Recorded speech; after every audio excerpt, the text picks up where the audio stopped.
70 करोड़ रुपए की वारदात जो है वो मीडिया के नाम पे डाली हुई है। किसी ने नहीं पता किस मीडिया हाउस को कितने पैसे दिए, किस एंकर को कितने पैसे दिए, बस नाम आपके डाल दिया, समझ लिया कि हमारा काम जो है वो तमाम हो गया।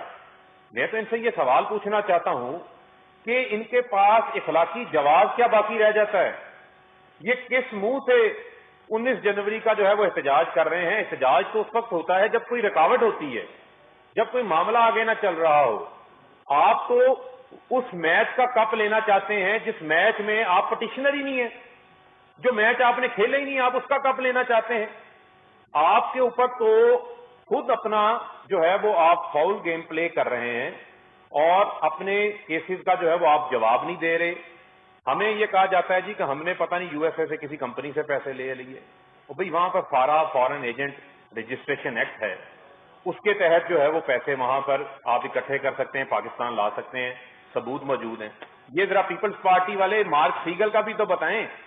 एनआरओ लेने के लिए कौम का $60 लाख जो है वो मार्क सीगल एंड एसोसिएट्स को नवाजा गया कौमी खजाने का।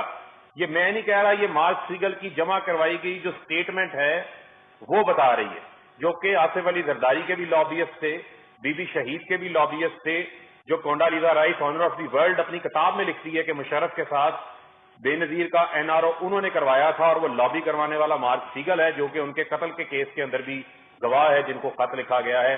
पीएमएलएन यूके के अंदर रजिस्टर्ड है, यूएसए के अंदर रजिस्टर्ड है। इन्होंने अपना हिसाब जो है वो कब देंगे? और मैं आपको ये भी बताता चलूं, इनकी तो इब्तिदा ही फॉरेन फंडिंग से है, इनकी इब्तिदा फॉरेन फंडिंग से है। खालिद ख्वाजा की वाइफ ने किताब लिखी है, शमामा खालिद ने, शहीद अमन, उसमें उन्होंने लिखा है कि $10 मिलियन जो है वो ओसामा बिन लादेन से लेकर 1989 के अंदर बेनजीर की हुकूमत के खिलाफ नो कॉन्फिडेंस करवाने के लिए नवाज शरीफ ने लिए थे।